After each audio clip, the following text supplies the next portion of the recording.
Maxwell know how me and my sister is.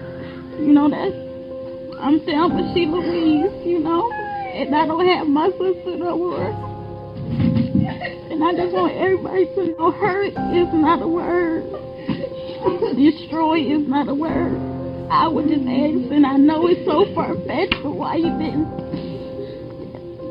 You could have just took us together, because I never had to live without my sister, and it's awful. And I know that's something I shouldn't wish for myself, but if he could have just had me too, and we would have been together, because I know whatever happened to her, she was scared and she was afraid, and nobody was there to help her. And if I was there, it would have been two of us, but I know I would have been there with my sister.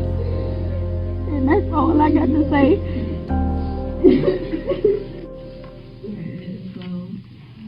Kajavia Globe from Detroit, Michigan, was born on January 17, 1991, to her mother, LaShonda Globe. She was the oldest of her three sisters. LaShonda had Kajavia at just 16 years old, so naturally they were really close as they pretty much grew up together. They had an unbreakable bond. Kajavia had these deep, beautiful dimples that showed out anytime she would flash that big, beautiful, bright smile of hers, and her favorite color was purple.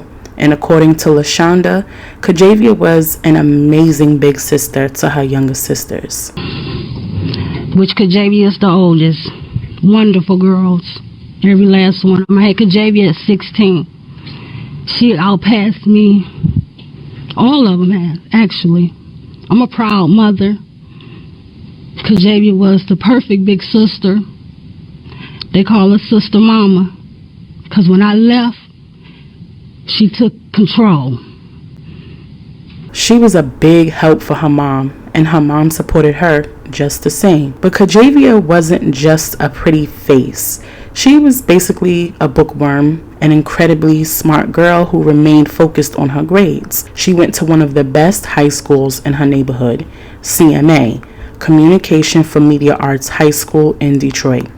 And just like a lot of young girls who began boy gazing during their teen years, she has suddenly placed some of her focus on a boy she met in her computer class named Maxwell Brack. Kajavia was a student at the school for some years, but Max had only attended the school briefly. And during that brief time, she and Max got to know each other more and took a liking to each other. They began building a bond together as friends first, with Max coming over to her house to meet her mom, her sisters, her cousins, hanging out, going to the movies, doing regular teenage stuff. And eventually their feelings for each other grew stronger and they became an item.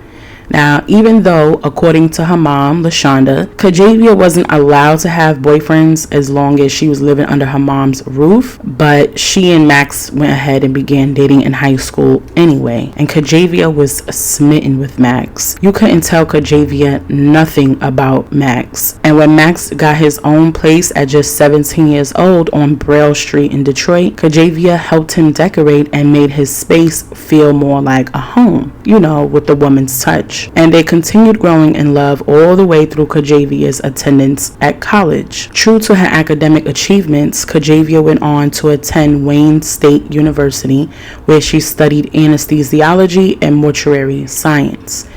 Now, you said Kajavia went to college? Yes. What did she go to college for? Her first major was anesthesiologist.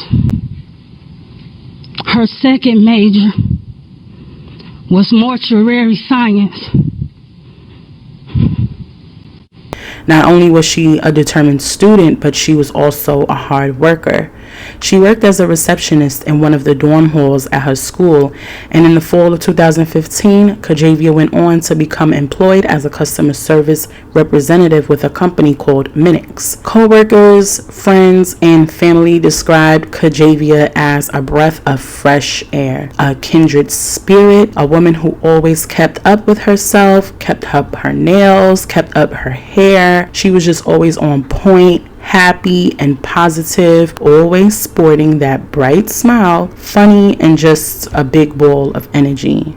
A little more than a week into December of 2015, Kajavia had been promoted to a supervisory leadership role at her job after only working at the company for just a couple of months. She was an outstanding employee who worked vigorously, so her promotion was well deserved. Kajavia had a lot of love for her coworkers, so she couldn't leave her department without acknowledging her team once more before moving on. So, on December 11th, Friday morning, she left them a very simply put farewell letter on her desk that read, "Goodbye," and she left work early. However, little did her coworkers know that goodbye would be a permanent one, as they would never see or hear from Kajavia again. You see, on that same day, Kajavia hadn't come home, and nobody had really heard from her past noon that day either. Her mom and her sister Alandriana had spoken to her earlier that morning, but that was it. And both LaShonda and Alandriana said nothing had seemed to be off or suspicious when they spoke to Kajavia. So when LaShonda had got word around 8 p.m. later that evening from Alandriana saying Kajavia never made it home, her and her family went to the home Kajavia resided in to begin searching for her themselves. They had also called Max to see if he had known or heard anything from Kajavia, but he said he hadn't, so LaShonda didn't reach out to him after that. The family rode around the neighborhood to see if they'd find Kajavia and began to hand out flyers with her photo on it in hopes of someone being able to help locate her. They also handed flyers to Max so he could assist them in handing out the flyers as well. Alandriana even searched Kajavia's iCloud and reached out to any and everyone who had come up in Kajavia's recent text and call log to see if they heard from or seen her. Get into her iCloud, her phone records, things of that nature. Yeah. Did you have access to these things? Yes, I gained access. Yes. So did you go into her iCloud? Yes. Why? Because I can track her location from there. Were you able to track her location? No. Okay. And then you said you accessed her phone records. Yes. Why did you do that? To see who's the last person to call and to text. Were you able to get a call log? Not that day, no. How long did it take you to get a call log? It was Saturday around 10 p.m. Did you do anything else besides go into your sister's iCloud and to try and get her call log? No. LaShonda stated it was very strange and out of the ordinary for Kajavia to not be heard from or not be home at that time of the evening. She also made it very clear that she and Kajavia never went a day without speaking to one another. On the following day, Saturday, December 12th, LaShonda headed to the police station at approximately 9:45, 10 a.m. to put in an official missing persons report. You went to the police on Saturday morning at about 11:30. Am I right about that? No, I'm going to say probably about 9:45 to 10. Did you have to wait a while before you could make a missing persons complaint? No, I did not. You made the complaint at 9:45? Round about 9:45, 10 o'clock. I can't remember. My life is upside down right now. And she had found out from Alandriana that there was a withdrawal for $500 made from Kajavia's debit card at an ATM the night she went missing, which was really odd because LaShonda had taught her girls not to carry around cash and just use their cards for purchases. So it didn't make sense why that amount of cash would be coming out of the ATM. Alandriana was able to find out about the withdrawal because she called the bank to find out if there had been any activity on Kajavia's account, and the bank had confirmed that there was. So Alandriana and LaShonda went to the bank and spoke to a manager there to find out who made the withdrawal. However, the manager was unable to give out specific information, so they had to wait for the detectives to be able to obtain that information for them. You didn't go to the police the night of December 11th and the early morning hours of Saturday, December 12th, correct? Yes, we was there in the early hours of December 12th. What time did you go to the police station? It was a Saturday morning. We woke up because we found out that it was a transaction. A $500 was drawn off of Kajavia's car. My daughters are not allowed to carry cash. That's why they have cards. So when we went to the bank, opened up at Saturday at 9, we was there. We had to see the manager because it was a withdrawal and my baby missing, so I'm explaining everything to the manager. The district, the big manager that probably could have showed it to me wasn't there. So we left there and went straight to the police department. It wasn't even 24 hours she was missing. How did you find out that a withdrawal was made from the bank? Just went there and asked them? No. Her sister, Yes. Dee, called in her bank and found out. That's the Fifth Third Bank? Yes, sir.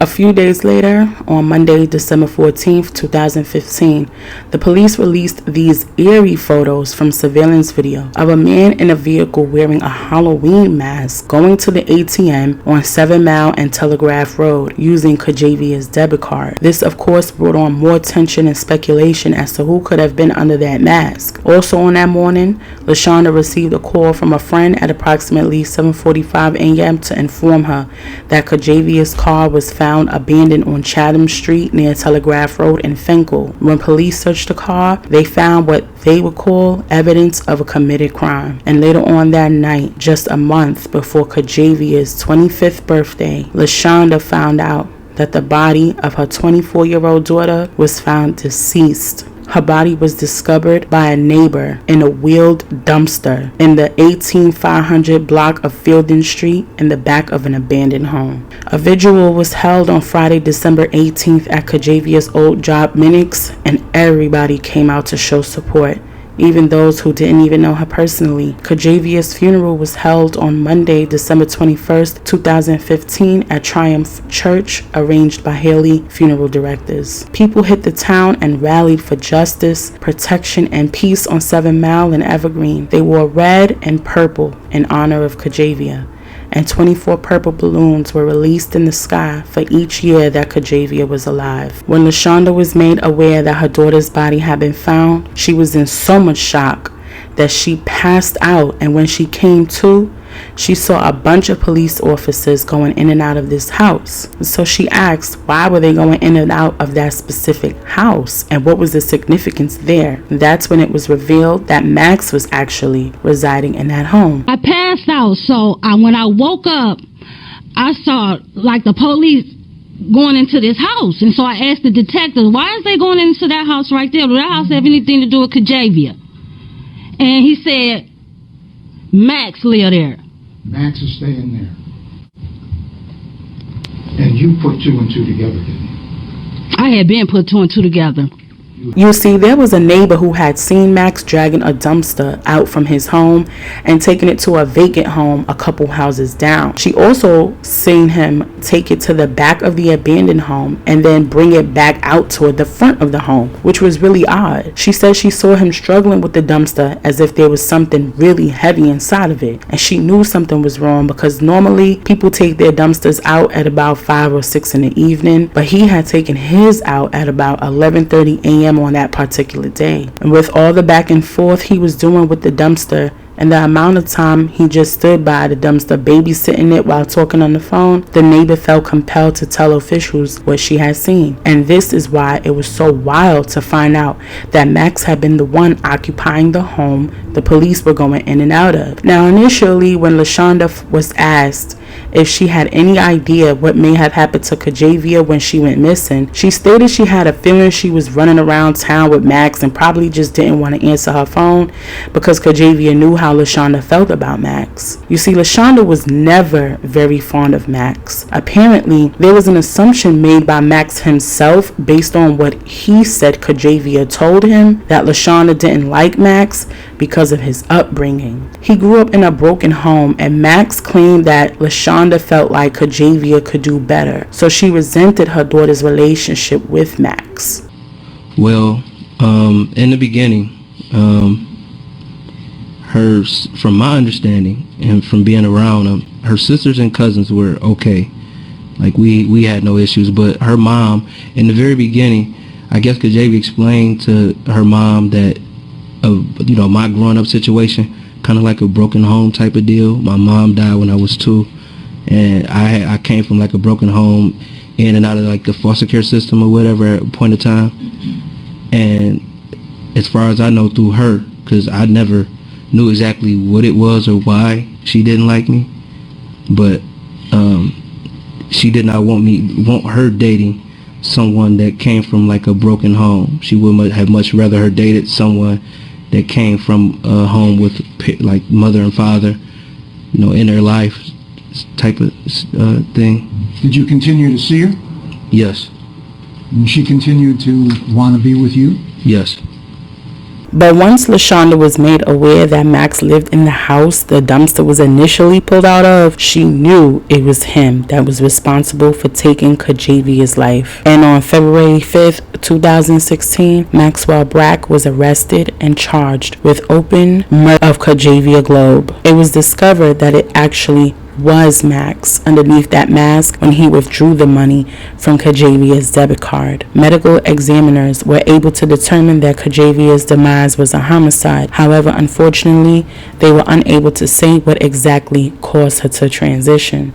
And even while researching high and low for this story, it is still not said how Kajavia's life was taken. And you know what? It just may be best that way. Some things are better left unsaid, and who knows what it will do to her mother if she knew those gruesome details. According to LaShonda, during the trial, she revealed how Max was actually very abusive towards Kajavia and extremely jealous of her. LaShonda spoke about how Kajavia was surpassing him in life, and Max couldn't stand it. During their dating relationship, you had opportunities to spend time with Mr. Brack, correct? Yes. Was this a relationship that you approved of? No. Why? It was a domestic violent relationship.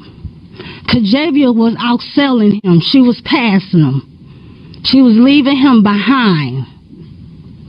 She went on to recount one of their most vicious fights back on September 18th, 2014. Well, Ms. Globe, I want to specifically ask you about an incident that happened outside of your home on September 18, 2014. Do you remember that incident?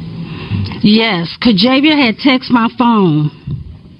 You can't tell us what she texted, but did you do something in response to that text message? Yes, I did. What did you do? I ran outside. I heard a car coming,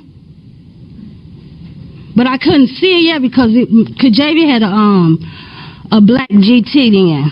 And so in 2004 she had a black vehicle? Yes. But as it was, because I'm a corner house, so as it was coming, towards me, I'm looking like, that's Kajavia's car. Her and Max in this car is driving by itself because her and Max in there fighting. Can you see that from where you are? Yes, once they hit that pole and got in front of me, yes.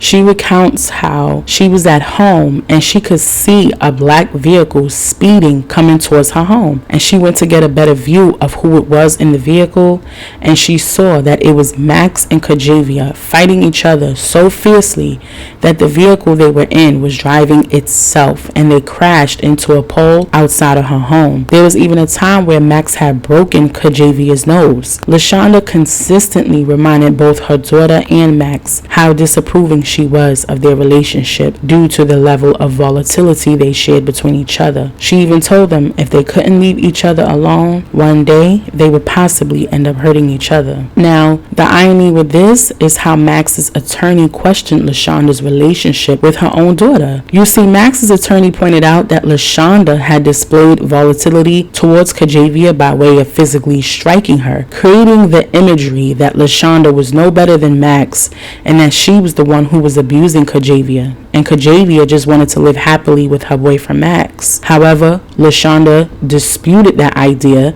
and made it very clear that anytime she got into it with Kajavia, it was strictly due to her disapproval of their relationship and not for any other reason. During the trial, Max had spoken about how during the year of 2015, he had to spend some time in jail for shooting someone who attempted to rob him, and he shot them with an illegal firearm, so he had to do 2 years in jail behind that. Come a time that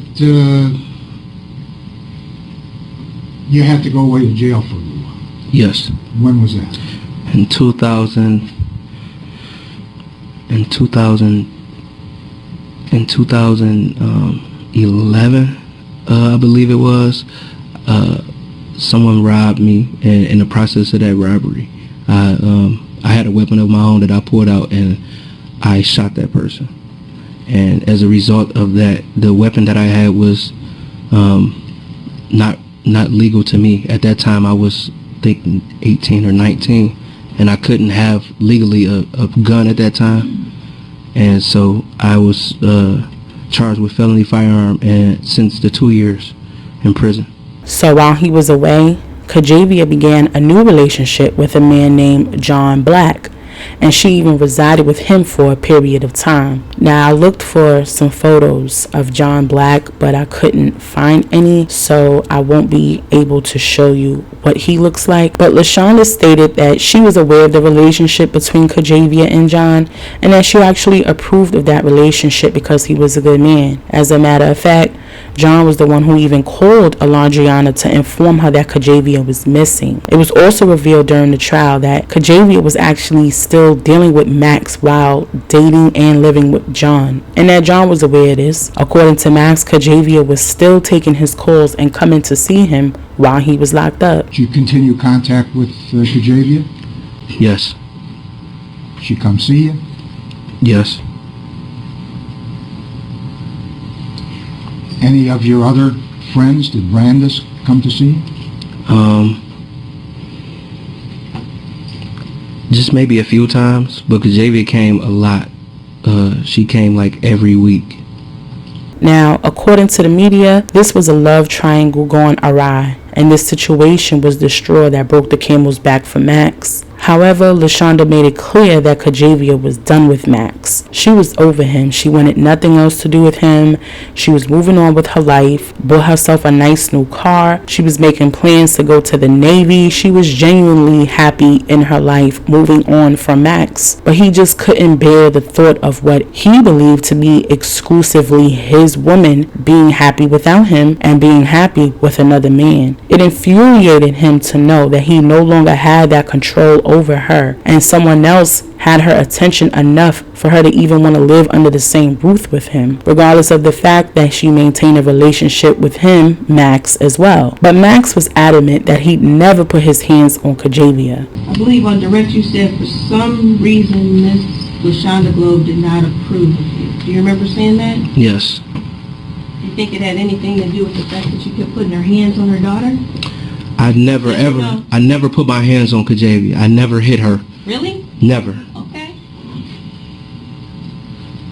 However, court officials played audio where Max clearly stated that he did put hands on Kajavia, stating that he slapped her in the face when she admitted to him that she was having XXX with another man, being John. However, Max denied that being the context of the voice audio and instead claimed that he was reciting what someone else said about him verbatim, and that he was not admitting to being physically violent towards Kajavia. Max actually had maintained his innocence throughout the trial, even stating that he thought maybe Kajavia had just wanted to disappear willingly because he figured maybe John may have seen a XXX tape of him and Kajavia in Kajavia's phone, which would have been pretty embarrassing for her. So apparently he tried to make it seem like it was a possibility that Kajavia just up and left due to that. Now, during this trial, it was also revealed that Max hadn't even handed out the flyers to help look for Kajavia. Remember, I told you LaShonda had handed out flyers to people of the public to see if maybe somebody had seen her,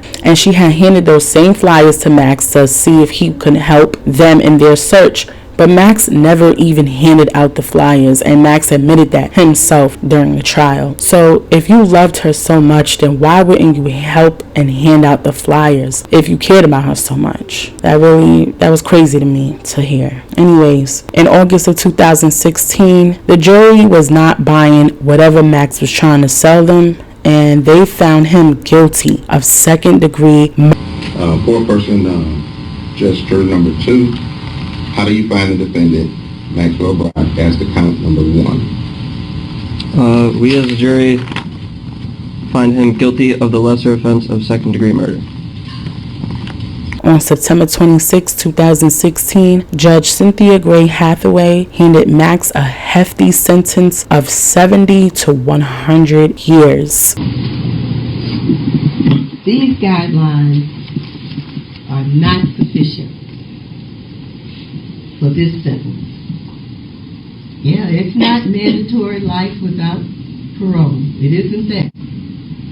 But these guidelines of around 46, 47 years at the top, no, they're not sufficient at all. So for all of the reasons that I've discussed, all of the reasons that I've heard this morning, all of the reasons that I talked about of what happened during this trial, it's the sentence of this court that on the second-degree murder charge, you be sentenced to a minimum period of 70 years, a maximum period of 100 years, and the last 10 years of that 70-year sentence, that's for the smile.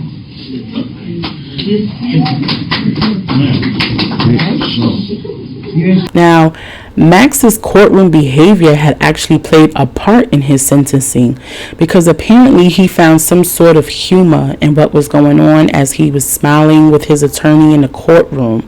So the judge made it clear that the last 10 years of the 70-year sentence was a direct result of his snickering and smiling during trial. Max tried to save face and say he was smiling to keep himself from getting angry over something one of the court deputies had said under her breath to him, but again, the judge wasn't buying whatever Max was trying to sell. Kajavia's sisters and mother had gave a very emotional speech during the victim impact statement. Kajavia's youngest sister, Anaya, spoke first at the sentencing, saying, quote, "I just want to say that I'm torn apart. I hope that he suffers." End quote. Alondriana also spoke and she said, quote, "I lost my backbone. I lost everything. I'm Thelma and she's Louise. I don't have my sister no more. I just want everybody to know hurt is not a word. Destroy is not a word. Why couldn't you have just taken us together because I never wanted to have to live without my sister." End quote. And LaShonda, she gave such a strong and heavily emotional statement that I have to let this part play so that you as the viewer can feel her words of grief. Your Honor, I'm addressing you today as a mother that had an intuition that baby, that was the devil. I seen it. I announced it. It's not the fact that I don't Maxwell upbringing. I raised 4 beautiful girls by myself. So his upbringing, when he said that has nothing to do with it. He was whooping my daughter ass. Excuse me, Your Honor. He was abusive. He broke her nose. He was taking her down. He was destroying her life.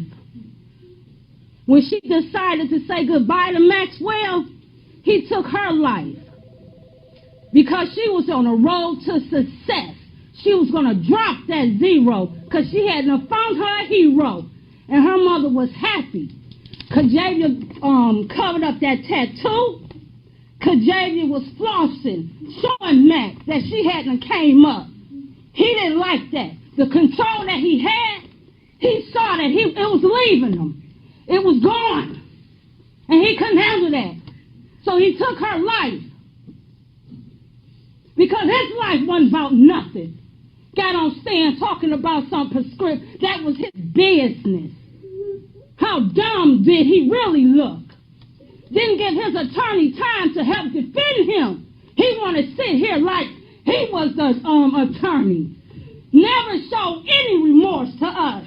Never. Got my baby flies, and what did he say? He didn't pass out not one of my baby flies. Because he knew he hadn't killed Lucy. He knew he had destroyed. He knew I didn't like him. When he put my baby in that dumpster, that was something to me because I always told him in his face he was trash. He was trash. He was breaking my baby down. He didn't mean no good to my baby. And I tried everything a mother could. I did an intervention on my baby. I did everything. Got her out that abusive relationship. This man came to my house. This man fighting my daughter, they hitting the pole. You know, he took off in her car. I called the police. They wanted to arrest me because I was going to discipline my daughter. I disciplined my girl. Yes, I'm strict. Yes, I'm stern. Yes, he would have never ate at my table. I would never invite the devil to come into my home to eat at my table. I will never break bread with this man. I hate this man. This man has destroyed my family. This man has took something from me that he can never give it back. Never. And I ask you, mercy, give this man life. What was he doing out here in society? Nothing. He was doing nothing. Nothing. And my daughter was doing something. She was going for her dreams. He saw it. He saw me. He couldn't handle it. You know, he didn't deserve her. He didn't understand what he had. He wanted to bring her down instead of uplift her. He was no good to her. Do you understand? And then all these young other girls, that could have been them. That could have been their parents sitting out here, life destroyed. Do you understand? But they want to sit on here like they were doing something. You understand? And I see why he told everybody he'll never leave her. Because looking at what the work he put on that stand, I know. Because he had a diamond in the rough, baby. He don't want to know how to treat her. He don't want to have a baby on her. He don't want to call me several times and told me how he disrespect my daughter. Do you understand what I'm saying? He did this. John Black family has been there with our family from day one. Do you understand? John Black ain't did nothing. Do you understand? Because John Black, he let us be aware that she wasn't home. Because when I met John Black, I laid my rules down just like what I did with that piece of bum over there. Do you understand what I'm saying? He took advantage. He don't care. He ain't show no remorse. He don't care. He killed my baby, and she was so dumb. She loved this monster. You done went to the bank on my baby money. You ain't know nothing about J. Alexander. Baby, she brought you into something. You took my baby from me, Max. And I have told you and Kajavia, leave each other alone. Because one day one of y'all can hurt each other. And then a seizure.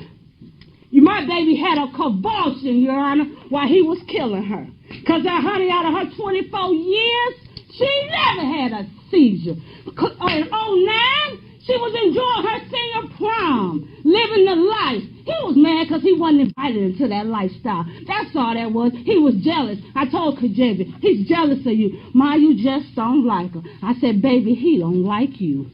And look where we at today. This man has destroyed my family. My daughter was finna go to the Navy August the 3rd. Her mind ain't even right. He just destroyed it. Do you understand? Don't care. The trial process was a very stressful one for Kajavia's loved ones. I was actually pretty shocked and appalled at the level of arrogance that Max held for him to even feel confident enough to sit up on trial and testify for his innocence when it was very clear, based on his abusive history, his violent history, the accounts from the neighbor and what the neighbor had seen, that he absolutely claimed Kajavia's life and disposed of her body in such a heinous, calloused way. Familia, this is yet again another tale of jealousy, the need for having control over another human life, and the repetitive, consuming toxicity of a bad situation with a permanent ending. This is a cautionary account of what can happen to anyone when giving the wrong person too much time, love, and attention when they wouldn't even begin know how to receive it, let alone how to give it back. Max was already doomed from the time he was in Pampers. He said it himself that he didn't grow up in a loving, stable home with a solid family. The one woman who probably could have shown him how to treat a woman and how to show up for women, show up for himself, his mom, had passed away when he was just 2 years old. He was a man who was never taught anything about compassion, unconditional love, protection, or providing. Therefore, he never had the ability to love, protect, or even respect Kajavia. He latched on to her because he saw how kind-hearted she was, how she didn't hold any judgment against him regardless of his upbringing and regardless of his criminal activity, how she even took initiative to nurture him, even in the very beginning of their relationship when they were just teenagers. And that's how you know Kajavia was raised right. Regardless of LaShonda being a young mother, she raised her daughters to be respectable, responsible, and selfless. Unfortunately, Kajavia attracted a mooch instead of a man. I only wish that Kajavia took heed to what her mother's concerns were. As the old saying goes, Mama knows best, sometimes. And in this case, LaShonda knew best. I applaud LaShonda for her vigilance in her daughter's case. LaShonda never once gave up. LaShonda never once fell back. She never once let up. She was very proactive in the search for her daughter, and she made sure that her daughter's name would not go in vain. And I can only admire her strength throughout this entire process. Sometimes people around us can see things clearer than we can. Not everyone is out to throw shade or throw salt in our game. Not everyone wants to see you be lonely, nor is everyone hating on you. When you're in a situation, sometimes roses are all you see. So you miss that pile of manure camouflaged in the soil even when you're stepping right in it. I reached out to LaShonda myself to send her my condolences. However, I don't believe that she is aware of my attempts to contact her. So if this in any way reaches the Globe family, I want to send you all many, many blessings of healing. I am terribly sorry to hear of your loss. No mother should have to bury their child, especially due to the hands of an abusive, narcissistic, soulless satanic being. The way he smirked and smiled and carried on in court was atrocious. The way he blatantly lied and maybe even believed his own lies was overwhelming. I'm so grateful for the sentence that he was handed, especially coming out of Detroit. Big shout outs to the judge on this case. She gave at least some kind of closure for the Globe family. Seeing LaShonda break down and praise the Most High after hearing the sentence made me cry, and hearing her impact statement broke my heart into so many pieces. My love and light truly goes out to her and the rest of her beautiful daughters. Kajavia, your infectious, bright smile is still engraved in our brains. Your energy is still felt, and your presence is immensely missed. May your name live on, and your spirit reside in heaven.